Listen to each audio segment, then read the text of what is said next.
नमस्कार, good morning, शुभ प्रभात। मैं हृदय मिश्रा आप सभी का स्वागत करता हूं। कैसे हैं आप सभी लोग? आई होप आप सभी लोग अच्छे होंगे और अपनी पढ़ाई को बहुत ही बेहतर ढंग से कर रहे होंगे। देखिए, एक सूचना मैं आप लोग को दे दूं।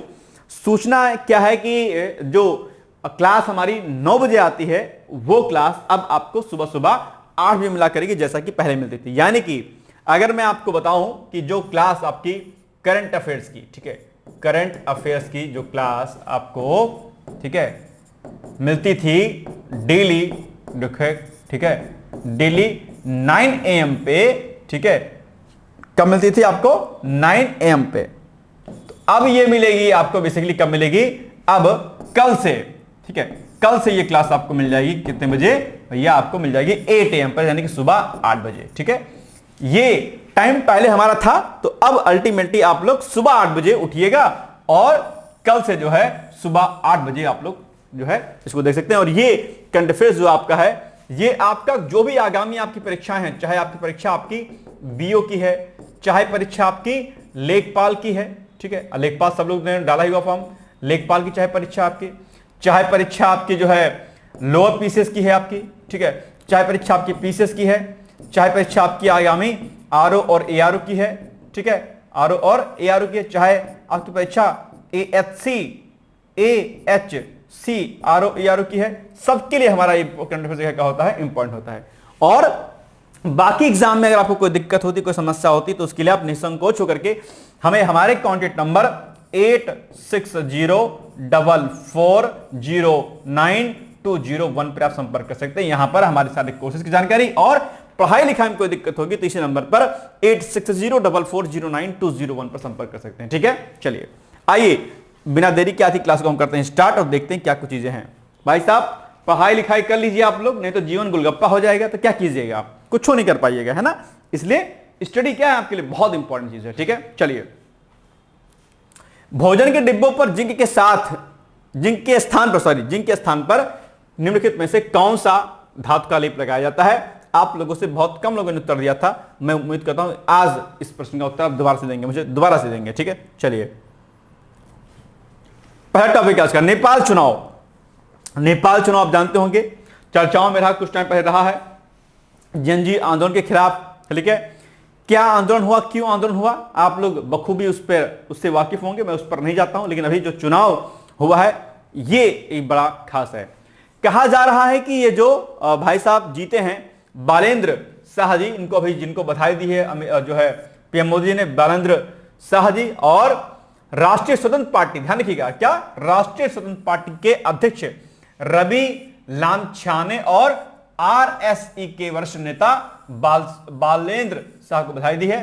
कहा जा रहा है बालेंद्र शाह, ठीक है, ये अमेरिकी जो है सोच के बताए जा रहे हैं। देखते हैं कि आगे आने वाले वर्षों में भारत पर इसका क्या प्रभाव पड़ता है। ठीक है, चलिए, ये एक बड़ा दिलचस्प होगा अपने आप पे कि आगे इस पर क्या चीजें होती हैं। ठीक है, चलिए, नेपाल के बारे में आप जानते हो कि बड़ा सा खूबसूरत सा देश है, पहला एक ऐसा देश है जो हिंदू राष्ट्र के रूप में जानते हैं इसको। ठीक है, राजधानी इसकी क्या है? काठमांडू है आपके भाई साहब, ध्यान रखिएगा। ये आप इंडिया का मैप देख पा रहे होंगे और यहां पर आप जो है यहां पर नेपाल, आप इसको यहां पर देख पा रहे होंगे। ठीक है, बिल्कुल नेपाल। ठीक है, भूटान, बांग्लादेश और बाकी कई देश यहां से इससे लगे हुए हैं अपने आप में, चाइना वगैरह। ठीक है, और कई बार आप एग्जाम पूछा जाता है प्रश्न कि भाई नेपाल के साथ भारत के कौन से राज्यों की सीमाएं लगती हैं, यह भी आप एग्जाम में बहुत बार पूछा जाता है। तो और नेपाल ही नहीं बल्कि जो खासकर हमारे जो पूर्वोत्तर जो राज्य होते हैं, उन पूर्वोत्तर राज्यों के अंतर्गत भी भारत के जो है अंतर्राष्ट्रीय सीमाएं किन किन जो है लगती हैं देशों से, वही प्रश्न आप एग्जाम में बनता है। ठीक है, तो आप इसको याद रखिएगा। अब राजधानी काठमांडू है, मुद्रा नेपाली रुपये है, भाषा नेपाली है, सरकार का प्रकार संघीय लोकतांत्रिक गणराज्य है, सबसे ऊंचा पर्वत माउंट एवरेस्ट है, दुनिया का सबसे ऊंचा पर्वत आप जानते होंगे, हिंदू और बौद्ध धर्म का यहां पर जो है प्रभुत्व है, प्रसिद्ध स्थल लुम्बिनी है, भगवान बुद्ध का जन्म स्थान कहा जाता है यहां पर। नेपाल अपनी हिमालय पर्वत श्रृंखला, मंदिरों, प्राकृतिक सुंदरता और ट्रैकिंग के लिए प्रसिद्ध है। और अगर बात करें किन किन राज्यों से भारत के जो है किन किन राज्यों से नेपाल की सीमाएं लगती हैं, तो वो 5 राज्य होते हैं आपके भारत के। ठीक है, जैसे कि उत्तराखंड हो गया आपका, उत्तर प्रदेश हो गया, बिहार हो गया। तो ये तो 3 स्टेट तो फेमस है अपने आप पे, यूपी, बिहार और उत्तराखंड। और एक हो गया आपका वेस्ट बंगाल और एक हो गया आपका सिक्किम, 2 स्टेट ये प्लस, ठीक है। तो 5 स्टेट के साथ में नेपाल की सीमाएं भारत के राज्यों से लगती हैं, ठीक है, याद रखिएगा। चलिए, जब भी ऐसे कोई देश चर्चाओं में रहे तो उस देश के बारे में इसी प्रकार की जानकारी आप लोग ले लीजिएगा। अब आप बताइए कि निम्नलिखित में से कौन सा भारतीय राज्य नेपाल की सीमा से नहीं लगता है? देखो, लगता है ऐसा नहीं पूछा, लगता नहीं है। तो उत्तर प्रदेश की अगर बात करें तो उत्तर प्रदेश की सीमा नेपाल से लगती है, तो बिल्कुल लगती है, अभी हमने पढ़ा। बिहार की भी लगती है, अभी हमने वही पढ़ा। सिक्किम हमने पढ़ा, बिल्कुल लगती है। झारखंड की सीमा नहीं लगती है, क्यों? क्योंकि उत्तर प्रदेश, उत्तराखंड, बिहार, पश्चिम बंगाल, सिक्किम, ये 5 की लगती है, जबकि झारखंड की सीमा नहीं लगती है, ध्यान रखिएगा, ठीक है ना। चलिए, देश के विभिन्न न्यायाधिकरणों के अध्यक्षों और सदस्यों का कार्यकाल बढ़ाने संबंधी सरकार के एक प्रस्ताव को अभी हाल ही में सुप्रीम कोर्ट ने यानी कि सर्वोच्च न्यायालय ने क्या कर दिया है, एक तरीके से अनुमति दे दी है। तो यह भी आपके लिए हो जाएगा जरूरी। लेकिन हम आगे बढ़ें, लेकिन उसके पहले चूंकि सुप्रीम कोर्ट चर्चाओं में है, सर्वोच्च न्यायालय की यहां बात हो रही है, तो लगे हाथ क्या करना है आपको टास्क में देता हूं कि लगे हाथ आप लोग क्या करिएगा, पहले आज ही सुप्रीम कोर्ट के बारे में डिटेल्स जानकारी आप लोग क्या करिएगा, ले लीजिएगा। आपका टास्क नंबर 1 है आपके लिए, ठीक है, इसको कर लेना है। देखो, जब भी आप करंट अफेयर्स पढ़ो, जो भी शब्द आ जाएं उस करंट अफेयर्स को पढ़ते वक्त उन शब्दों को पढ़ लेना। जैसे पहला शब्द क्या आया, सर्वोच्च न्यायालय, तो उसको लगे हाथ क्या करिए, पढ़ लीजिए। एक शब्द आ रहा है क्या, न्यायाधिकरण। क्या, न्यायाधिकरण। अब न्यायाधिकरण क्या होता है, ट्रिब्यूनल जिसको बोलते हैं, खासकर हम लोग बोल सकते हैं, ठीक है। तो इन पर भी प्रश्न आपके बन सकता है। तो जैसे कि आपका एनजीटी हो गया, या कई प्रकार के जो है अन्य जो सुनवाई, जन सुनवाई वाले जो एक तरीके से न्यायालय होते हैं, वो होते हैं इसमें। तो न्यायाधिकरणों के बारे में पढ़ लेना है। तो एक तो हो गया आपका टास्क नंबर 1, आपका सर्वोच्च न्यायालय यानी कि सुप्रीम कोर्ट के बारे में पढ़ना है, और लगे हाथ आपको जो न्यायाधिकरण होते हैं उनके बारे में पढ़ लेना, ठीक है। तो इनके अध्यक्षों और सदस्यों के कार्यकाल को बढ़ावा दिया गया है, ठीक है। इसके अंतर्गत शीघ्र सेवानिवृत्त होने वाले अध्यक्षों और सदस्य का कार्यकाल इस वर्ष 8 सितंबर तक बढ़ा दिया गया है, यानी कि 2026 में 8 सितंबर तक इनके अध्यक्षों और सदस्यों का कार्यकाल अब बढ़ गया है, ठीक है। मुख्य न्यायाधीश कौन, सूर्यकांत और न्यायमूर्ति जय माल्या बागची की पीठ ने इस प्रस्ताव को मंजूरी दे दी है। अटॉर्नी जनरल और वेंकटरामानी ने कहा है कि केंद्र सरकार न्यायाधिकरणों के कामकाज और सदस्यों की नियुक्ति से संबंधित एक नया विधेयक संसद के मौजूदा बजट सत्र या मानसून सत्र में लाने पर विचार कर रही है। अच्छा, एक पॉइंट और क्या है, अटॉर्नी जनरल कौन है, आर वेंकटरामानी, यही प्रश्न पूछ सकता है एग्जाम में। Attorney general of India, solicitor general of India, ठीक है, एडवोकेट जनरल ऑफ इंडिया, ये सब जो है आपके एग्जाम में प्रश्न बनता है। तो इसको आप लोग क्या करिएगा, एक बार पढ़ लीजिएगा, ठीक है। कौन होते हैं अटॉर्नी जनरल, सॉलिसिटर जनरल, पूछता है एग्जाम में, ठीक है, ध्यान रखिएगा। शीर्ष न्यायालय ने पिछले वर्ष नवंबर में न्यायाधिकरण सुधार अधिनियम 2021, क्या, न्यायाधिकरण सुधार अधिनियम 2021 के न्यायाधिकरण सदस्यों की नियुक्ति और कार्यकाल संबंधी प्रावधानों को इस मुद्दे पर अपने पूर्व निर्णयों का उल्लंघन करने को के कारण क्या कर दिया था, रद्द कर दिया था, ठीक है। ट्रिब्यूनल्स यानी कि न्यायाधिकरण क्या होते हैं, न्यायाधिकरण ऐसे अर्ध न्यायिक, ठीक है, संस्थान होते हैं जो विशेष प्रकार के विवादों या मामलों का निपटारा करने के लिए बनाए जाते हैं। जैसे कि एग्जाम्पल के लिए यहाँ पे क्या हो जाता है, एग्जाम्पल के लिए एनजीटी, क्या, एनजीटी, नेशनल ग्रुप ट्रिब्यूनल, ये क्या है, अर्ध न्यायाधिकरण है अपने आप पे, ठीक है, जो कि पर्यावरण संबंधी मामलों की क्या करता है, अपने आप पे सुनवाई करता है। हालांकि संविधान में इसका जिक्र नहीं होता है, ठीक है। चलिए, इसका उद्देश्य क्या होता है ट्रिब्यूनल्स का, इसका उद्देश्य होता है कि सामान्य अदालतों पर बोझ कम करना और मामलों को तेज तथा विशेषज्ञता के आधार पर समाधान करना। अब जैसे कि एग्जाम्पल के लिए, अगर पर्यावरण संबंधी विवाद सीधे सुप्रीम कोर्ट हाई कोर्ट जाने लगे तो जो बोझ, जो प्रेशर है सुप्रीम कोर्ट हाई कोर्ट पर, वो क्या हो जाएगा, थोड़ा और ज्यादा हो जाएगा। तो इस सुप्रीम कोर्ट पर बोझ ना बढ़े, हाई कोर्ट पर बोझ ना बढ़े, इसके लिए ट्रिब्यूनल्स की स्थापना की गई थी, यानी कि पर्यावरणीय संबंधी विवादों के निपटारे के लिए किसकी स्थापना की गई, एनजीटी की स्थापना की। भैया तुम्हारा काम क्या है, तुम्हारा काम क्या है, पर्यावरण संबंधी नियमों और कानूनों पर रूल रेगुलेशन बनाना और इन पर जो है सुनवाई करना अपने आप पे। इससे क्या होगा, प्रेशर कम होगा सुप्रीम कोर्ट हाई कोर्ट का, ठीक है, बात समझ गए। इसी प्रकार से अलग अलग प्रकार के न्यायाधिकरण होते हैं, जैसे ये पर्यावरण विषय पर था, उसी प्रकार से अन्य अलग अलग न्यायाधिकरण आपके स्थापित किए गए हैं, ठीक है, याद रहेगा, कोई दिक्कत तो नहीं है। चलिए आगे बढ़े हम तो। अच्छा, एनजीटी की स्थापना कब होती है, यह भी आप लोग जानते हो कि बड़ा फेमस है अपने आप में, कई बार पूछता आता है। एनजीटी के अध्यक्ष कौन है, एनजीटी का कार्यालय कहां पर है, ये सब प्रश्न पूछा था एग्जाम में। चलिए, न्यायाधिकरण की परिभाषा की बात करें तो न्यायाधिकरण वह संस्थाएं होती हैं जो प्रशासनिक, कर, सेवा, पर्यावरण आदि विशेष मामलों के में न्यायिक निर्णय देती हैं, लेकिन ये सामान्य अदालतों से अलग होती हैं। भारतीय संविधान में प्रावधान, तो भारतीय संविधान में न्यायाधिकरणों का प्रावधान 42वें संविधान संशोधन 1976 के द्वारा जोड़ा गया।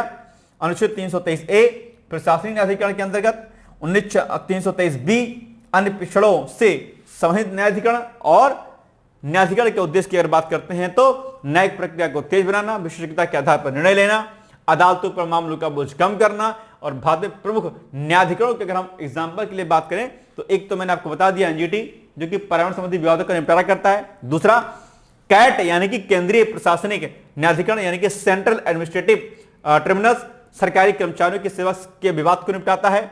आयकर अपीलीय न्यायाधिकरण ITAI आयकर विवाद निपटाता है। राष्ट्रीय कंपनी विधि न्यायाधिकरण NCLT कंपनी मामलों से जुड़े विवादों को निपटाता है। तो ये कुछ न्यायाधिकरणों के यहां पर क्या है एग्जांपल दिए गए आपको, ठीक है। चलिए, अब बन जाएगा प्रश्न इस पर, भाई बताओ इसका उत्तर क्या हो जाएगा। न्यायाधिकरणों से संबंधित प्रावधान भारतीय संविधान के किस संशोधन द्वारा जोड़े गए। तो अभी देखो हमने यहां पर पढ़ा था, कहां पर जोड़ा गया,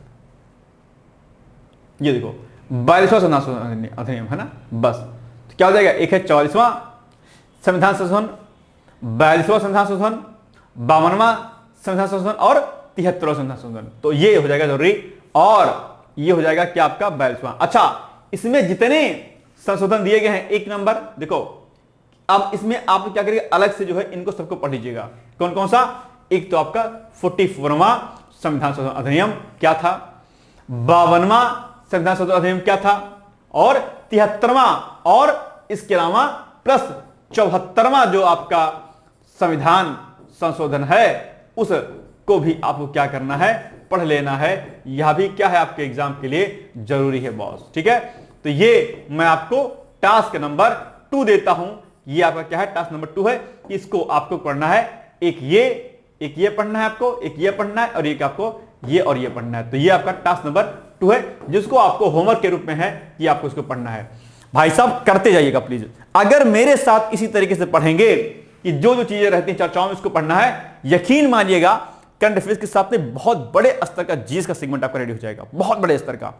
लेकिन ये करना पड़ेगा, आपको कलम चलानी पड़ेगी, मेहनत करना पड़ेगा। और ऊँघियाइएगा, सोइएगा तो, चटियाइएगा तो नहीं हो पाएगा, सीधी सी बात है, ठीक है।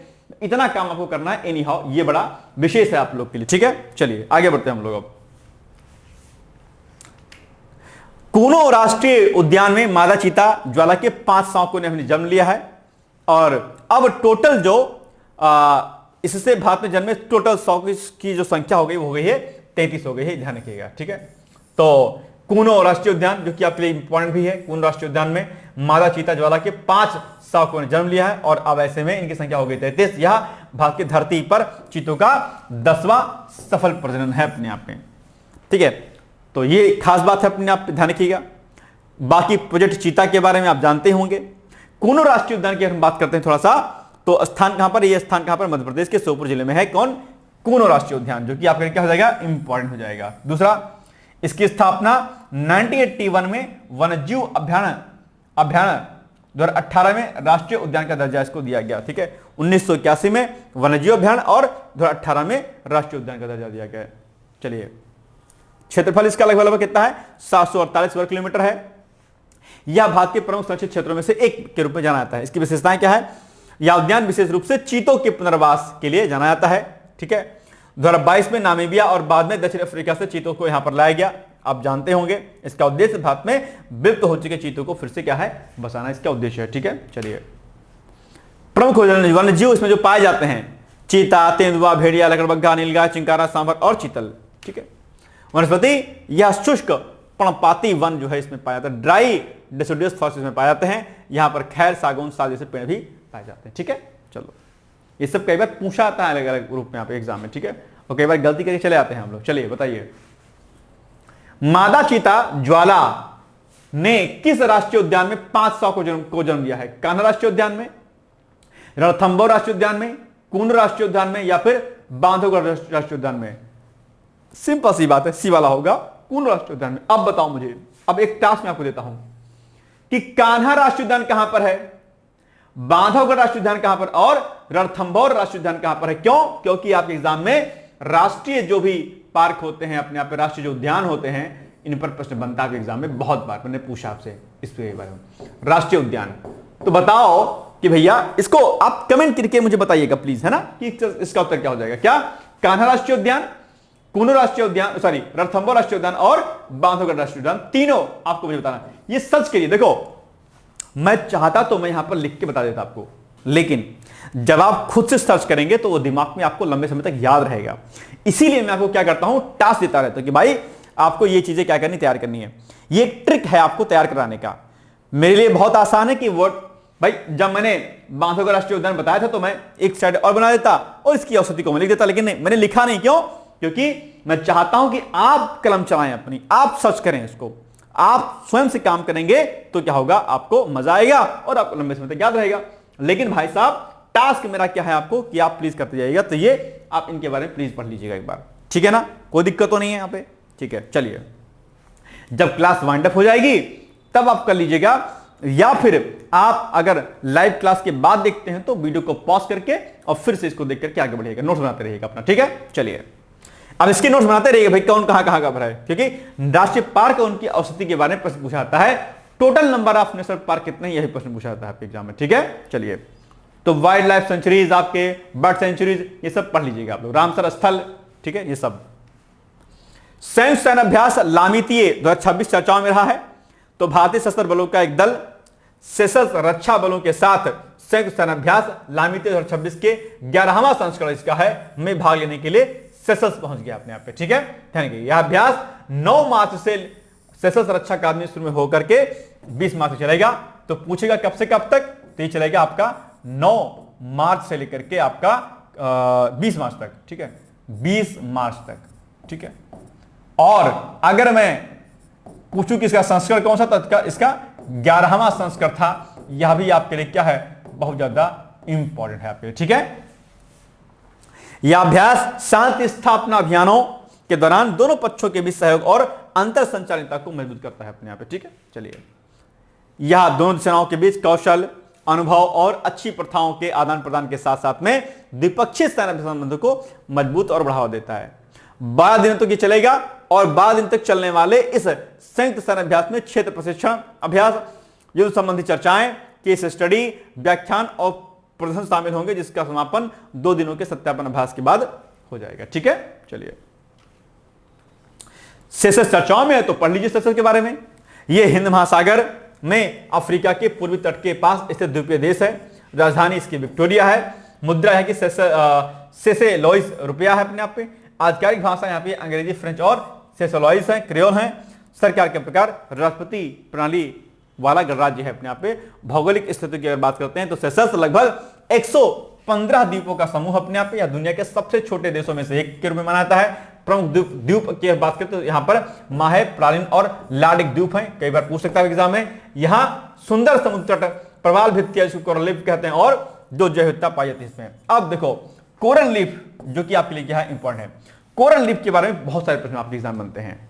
इस तो लगे हाथ क्या करेगा, टास्क नंबर आपका शायद 3 या 4 जो भी होगा, ये भी टास्क आपका है कि आपको क्या करेगा, कोरल लीफ यानी कि प्रवाल भित्ति को पढ़ लीजिएगा। एनवायरमेंट वाले सेक्शन में यहां से प्रश्न बनता है एग्जाम में, ठीक है ना। चलिए अर्थव्यवस्था, पैटर्न यानी कि टूरिज्म यहाँ का बड़ा व्यवसाय है अपने आप पे, बड़ा एक स्रोत है आय का। और मत्स्य पालन, समुद्री संसाधन भी महत्वपूर्ण है यहाँ पर। ब्लू इकोनॉमी के विकास पर विशेष यहाँ पर ध्यान दिया जाता है। ब्लू इकोनॉमी बहुत बार प्रश्न बनता है। एक आजकल चर्चाओं में रहता है ऑरेंज इकोनॉमी। क्या ऑरेंज इकोनॉमी क्या होता है?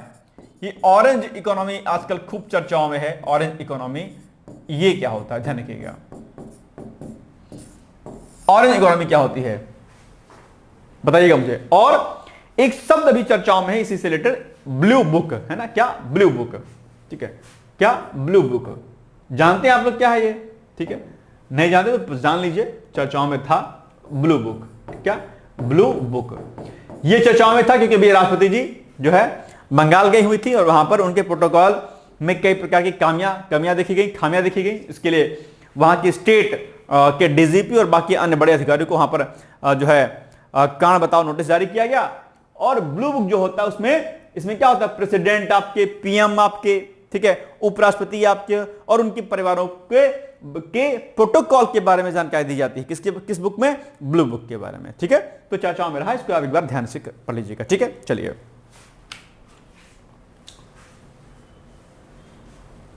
और हिंद महासागर की बात करें तो हिंद महासागर में जो है रणनीतिक दृष्टिकोण से सेशल्स का एक अपना इंपॉर्टेंट रोल है। भारत यहां समुद्री निगरानी, तटरक्षक प्रशिक्षण और अवसंरचना विकास में सहायता करता है। विशेष तथ्य की बात करते हैं तो सेशल्स अफ्रीका का सबसे जो है अफ्रीका का सबसे उच्च मानव विकास सूचकांक एसडीआई यानी कि ह्यूमन डेवलपमेंट इंडेक्स वाला देश बनाता है।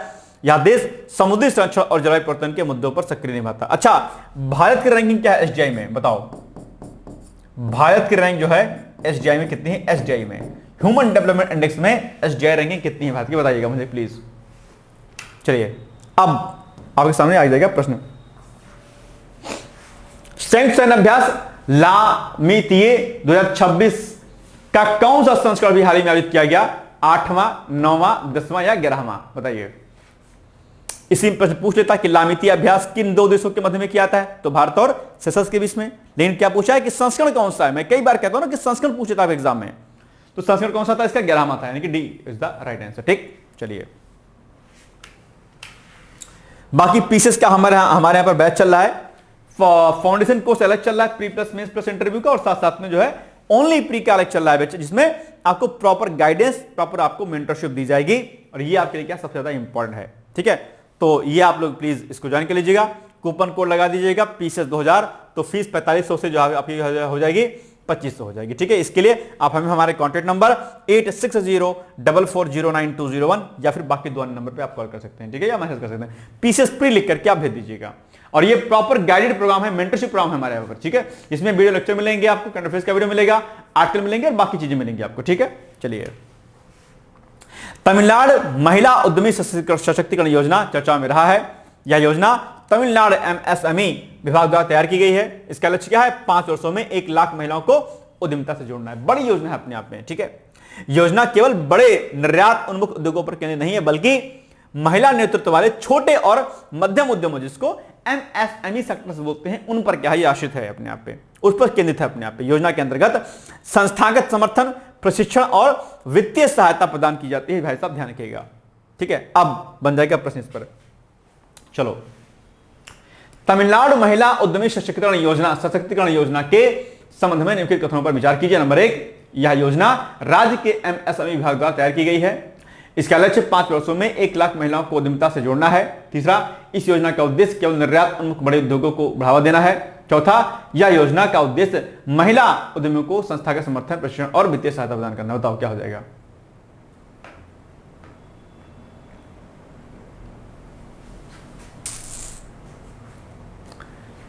1 3 4 लग रहा है मुझे, तो डी लग रहा है। देखते हैं जरा एक बार। बी है, सॉरी 1 2 4 है, सॉरी 1 2 4 1 2 4, क्या 1 2 4 है। ये खास पॉइंट है और इसको क्या करना आपको ध्यान रखना। ठीक है, 5 वर्षों में 1 लाख, यानी कि 5 सालों में 5 लाख। ठीक है, चलिए ठीक है, बिल्कुल सही बात है, 20 right answer. Sharavati pumped storage hydro electric project. ठीक है, तो कर्नाटक हाईकोर्ट ने दरअसल शरावती एवं स्टोरेज हाइड्रो इलेक्ट्रिक प्रोजेक्ट की मंजूरी को चुनौती देने वाली एक पब्लिक इंटरेस्ट लिटिगेशन, जिसको पीआईएल बोलते हैं, पर केंद्र सरकार और राज्य सरकार को नोटिस जारी कर दिया गया। PIL, public interest litigation, PIL पूछता है एग्जाम में क्या होता है? Public interest litigation. ठीक है, जनहित याचिकाएं होती हैं, क्या ये क्या होता है? पीआईएल बहुत चर्चाओं में रहता है, एग्जाम पूछा था, पीआईएल को पढ़ लीजिएगा एक बार। तो अभी चर्चाओं में रहा है, कि चर्चाओं में रहा क्योंकि Sharavati pumped storage hydro electric project Karnataka के शिवमोग्गा जिले में शरावती नदी पर प्रस्तावित है। इस प्रोजेक्ट का लक्ष्य 2000 मेगावाट बिजली बनाना है, जिससे यह भारत का सबसे बड़ा पीएसएसपी बन जाएगा। इसे कर्नाटक पावर कॉर्पोरेशन लिमिटेड ने बनाया हुआ है। तो अभी इस पर जो है ये चीजें नोटिस दी गई थी कर्नाटक हाईकोर्ट के द्वारा। ठीक है, चलिए और एक चीज और मैं आपको यहां बता दूं कि जो अलग अलग जो बहुउद्देशीय नदी घाटी परियोजनाएं होती हैं, उन पर प्रश्न बनता है खूब ज्यादा। क्या बहुउद्देशीय नदी घाटी परियोजनाएं, उनको पढ़ लीजिएगा। क्या बहुउद्देशीय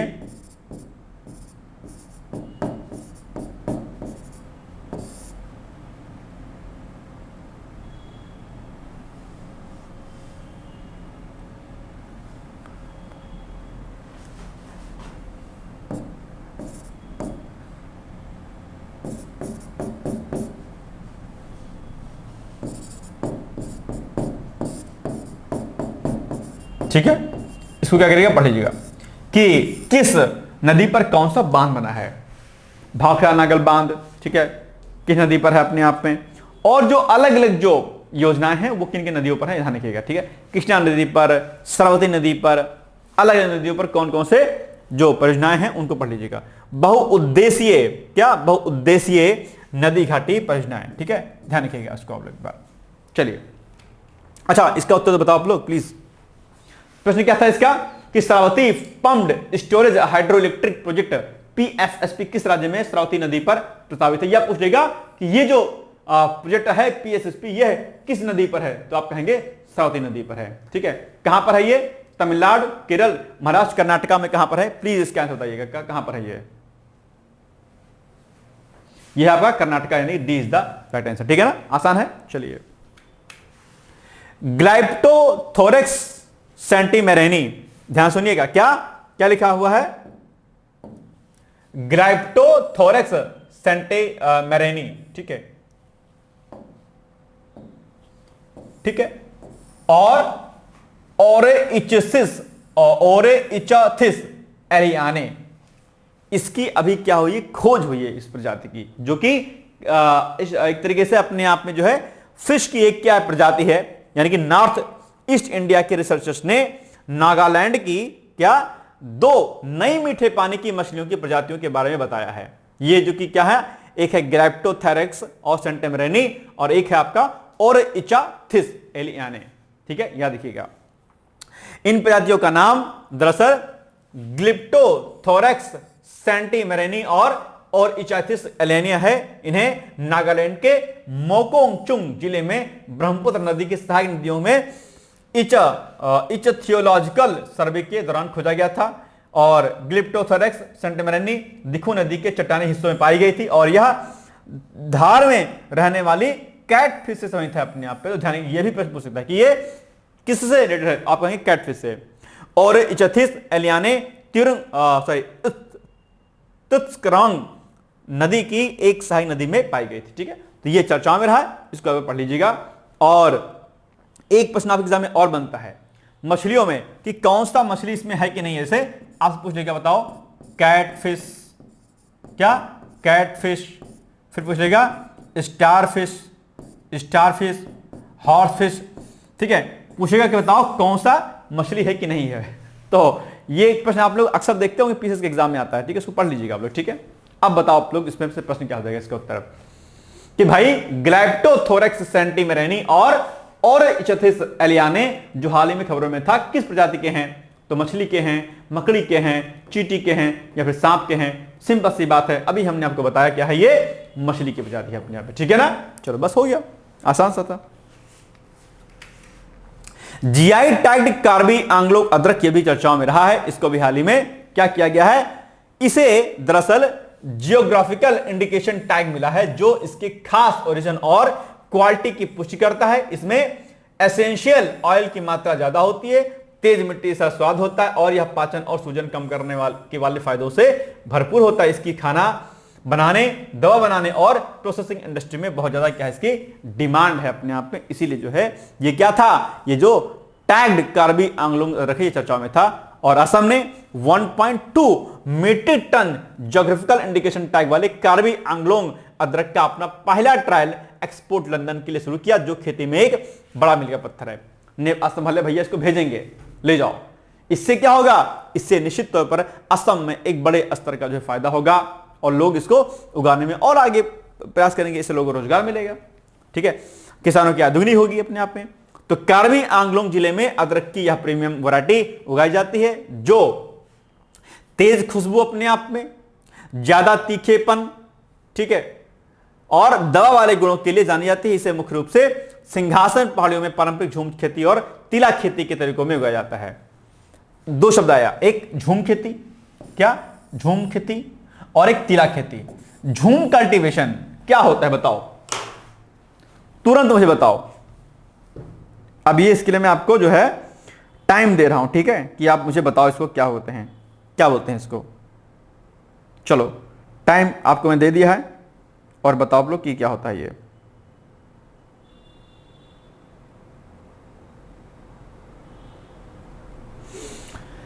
सोचो फिर बताओ, क्योंकि बहुत इंपॉर्टेंट है आपके लिए, ठीक है।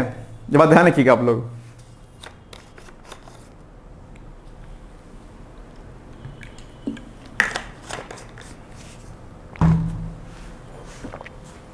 झूम कल्टीवेशन, इसमें क्या होता है कि जो जंगलों में रहने वाले जो आदिवासी लोग होते हैं या सामान्य लोग होते हैं, क्या करते हैं वो माना कि कोई एरिया है, ठीक है, और ये लोग यहां से आ रहे हैं, ठीक है, डमुक डमुक आ रहे हैं, बढ़िया बढ़िया चलते हुए आ रहे हैं, ठीक है, ये भाई सब आ रहे हैं, ये भी आ रहे हैं, ठीक है, ठीक है, अच्छे से आ रहे हैं लोग, ठीक है। चलो आगे आएंगे, यहां पर माना कि फॉरेस्ट एरिया है, प्लांट्स लगे हैं यहां पर, ठीक है, यहां पे क्या लगे हुए हैं, प्लांट्स लगे हुए हैं अपने आप पे, ठीक है। तो ये लोग क्या करेंगे, इस प्लांट्स को कट कट करके गिरा देंगे, इसको प्लेन हो जाएगा ये एरिया। फिर इससे क्या होगा, यहां की उर्वरता क्षमता बढ़ जाएगी, यहां पर खेती करेंगे, खेती करके फिर आगे बढ़ेंगे, फिर प्लांट्स को गिराएंगे, खेती करेंगे, आगे बढ़ जाएंगे। दैट्स कॉल्ड झूम कल्टीवेशन अपने आप पे, ठीक है, पूछा था एग्जाम में। और एक प्रकार क्या होता है, तेल खेती होता है। अच्छा, झूम खेती के बारे में शॉर्ट नोट्स भी आता है। अब बताओ तिला खेती क्या होती है, तिला खेती, इसको बताओ आप लोग प्लीज, मुझे उम्मीद है कि आप लोग इसको जरूर बताएंगे, ठीक है। तिला खेती क्या होती है, प्लीज बताओ आप लोग मुझे, तिला खेती। ये बड़ा महत्वपूर्ण है आप लोग। इन झूम कल्टीवेशन तो बहुत सामान्य शब्द है, आप लोग पढ़ते होंगे, ठीक है, और इसमें तो कोई दिक्कत है, लेकिन फिर भी आप लोग तिला खेती बताइएगा मुझे। चलिए आगे बढ़ते हैं हम लोग। अब बन जाएगा प्रश्न इस पर से, जीआई टैग्ड कार्बी आंगलोंग अदरक जो हाल ही में न्यूज में था, किस स्टेट से जुड़ा हुआ है? सिंपल सी बात है, ये अभी हम बता रहे थे आपको कि नागालैंड, मिजोरम, मणिपुर या असम। अभी हमने आपको बताया कि ये असम में है। अच्छा एक बात और, जीआई टैग के बारे में बात कर लें। जीआई टैग जियोग्राफिकल इंडिकेशन, भौगोलिक संकेतक बोलते हैं इसको। क्या हिंदी में क्या, भौगोलिक संकेतक बोलते हैं इसको, है ना, जानते होंगे आप लोग, भौगोलिक संकेतक, है ना। तो कई बार क्या होता है, पूछा था एग्जाम में आपके कि क्या क्या होते हैं, किस किस को अभी हाल में जीआई टैग दिया गया है, तो इसको लिस्टिंग कर लीजिएगा। आप एक काम करिए, जब करंट अफेयर पढ़ा करिए तो एक पेपर लिस्ट में नोट कर लिया करिए, हमको इन टॉपिक पर पढ़ना है, नहीं तो दिमाग में क्या होता है, एग्जाम के पहले सब स्लिप कर जाता है, सब भूल जाते हो। इसको आप लिस्टिंग कर लेंगे तो आप चीजें आपके समय में या आपके दिमाग में क्या रहेंगे लंबे समय तक, ठीक है। तो उसको आप लिस्टिंग कर लीजिएगा। तो आप जो भी हाल फिलहाल जिन जिन जिन चीजों को जीआई टैग दिया गया हो उनको एक बार क्या करिए, आप लोग पढ़ लीजिएगा, ठीक है। चलिए अब आपके लिए छोटा सा प्रश्न है कि भारत और सेशल्स के बीच संयुक्त सैन्य अभ्यास का नाम क्या है? गरुण शक्ति है, लामितीय है, सूर्यकिरण है या फिर मित्र शक्ति है? बताइएगा मुझे, बड़ा इंपॉर्टेंट है आपके लिए, ठीक है। ये मुझे बताने का अभ्यास कीजिएगा, बल प्रयास कीजिएगा, और आज ही मैंने इसको कराया हुआ है आपको, ठीक है। चलिए, और आज आपके लिए मेंस का प्रश्न है कि हिमालय पर्वत का भारत की जलवायु, नदियों की उत्पत्ति तथा जैव विविधता पर क्या प्रभाव पड़ता है? विस्तार से स्पष्ट कीजिए। इसको आप लिख करके लगभग जो है 150 वर्ड्स में आप इसको लिख करके और आप हमें जो है भेज सकते हैं हमारे कॉन्टेक्ट नंबर 8604409201, ठीक है, इस पर। अच्छा, कल की क्लास हमारी जो है अब क्या होगी, 8 AM पर सुबह आएगी, ध्यान रखिएगा। सुबह 8 बजे क्लास आएगी, टाइम बिल्कुल भी आप मिस मत कीजिएगा। सुबह 8, क्योंकि अभी तब गर्मी शुरू हो गई, अब तो आप लोग सुबह उठ जाते होंगे, ऐसा तो है नहीं, दिक्कत तो कोई है नहीं। तो अब 8 बजे आप लोग क्लास प्लीज जरूर देखिएगा हमारी, ठीक है। सुबह अपने हैबिट में आप डाल लीजिए और यकीन मानिएगा कि अगर आपने क्लास 8 बजे देखना शुरू कर दिया, आपने 15 दिन मेरी क्लास देख ली, मैं दावे के साथ कहता हूं कि आपको बहुत बड़ा सेगमेंट रेडी हो जाएगा। लेकिन प्रयास करना पड़ेगा आपको, एनी हाउ, बिना प्रयास के नहीं हो पाएगा कोई चीज, प्रयास करना पड़ेगा। तो इसके लिए आप हमसे इस नंबर पर संपर्क भी कर सकते हैं और 150 वर्ड्स में जो है आप इसको लिख करके इस नंबर पे आपको भेज दिए कॉपी, मैं फ्री ऑफ कॉस्ट जो है कॉपी को चेक कर दूंगा विदाउट एनी मनी। देखो, एक क्वेश्चन मैं आपको देता हूं डेली लिखने के लिए, 6 दिन क्लास आती है एक हफ्ता में, 6 चौको 24 प्रश्न की प्रैक्टिस कर लेंगे आप एक महीने में। और अगर आप खाली इतना प्रैक्टिस फ्री ऑफ कॉस्ट करते रहेंगे, जिसके लिए आप 10-12-15 हजार रुपया महीना देते हैं टेस्ट कोचिंग वालों को, ये आपका बच जाएगा। तो प्रैक्टिस करिए, फ्री ऑफ कॉस्ट है, और बीच बीच में मैं आपको निबंध भी देता रहूंगा जिससे कि आप उसकी प्रैक्टिस करते रहें, ठीक है। चलिए, अब पीसेस का हमारे यहां पर बैच चल रहा है, आप इसको ज्वाइन कर सकते हैं आराम से, ठीक है। और इसमें pre plus mains plus interview की तैयारी प्रॉपर कराई जाएगी, पीडीएफ में नोट्स आपको, सीसैट आपका, हिंदी आपका, और बाकी सारे सेगमेंट आपको एक एक करके इसमें कराए जाएंगे। तो ये सब चीजें आपको यहां पर कर लेनी है। और इसके अलावा जो है लेखपाल का हमारा एक बैच चल रहा है, ठीक है। लेखपाल को लेकर के डेट भी आ गई किस मई, और इसमें जो है लेखपाल की अगर मैं बात करता हूं थोड़ा सा आपसे, तो लेखपाल की टेस्ट सीरीज चल रही है यहां पर, ठीक है। लेखपाल का प्रॉपर हमारा बैच चल रहा है, ठीक है, जिसकी फीस आपकी 1500 रुपए है, और लेखपाल की टेस्ट सीरीज चल रही है, टेस्ट सीरीज, जिसमें आपको 4500 प्लस जो है प्रश्न लगभग कराए जाएंगे, जो कि बहुत बड़ी प्रैक्टिस है अपने आप, हर सेगमेंट को टच करते हुए, ठीक है। इसके लिए आप हमें हमारे कॉन्टैक्ट नंबर 86044409 पर संपर्क कर सकते हैं। लेखपाल टेस्ट सीरीज या लेखपाल बैच जो भी लेना होगा उसको लिख करके आप इसी नंबर पर व्हाट्सएप कर दीजिएगा या हमें कॉल कर लीजिएगा, क्या 86044409 ठीक है, 201, ठीक है, ये कॉन्टैक्ट नंबर हमारा है, इस पर आप संपर्क कर लीजिएगा, ठीक है। तो ये आज की छोटी सी न्यूज हो गई, बाकी हम लोग मिलेंगे कल, तब तक आप लोग पढ़ते रहिए, मस्त रहिए, व्यस्त रहिए, यूं ही मुस्कुराते रहिए, आगे बढ़ते रहिए। बहुत बहुत धन्यवाद आप सभी लोगों का है। All the best, thank you so much, bye bye, take care, thank you.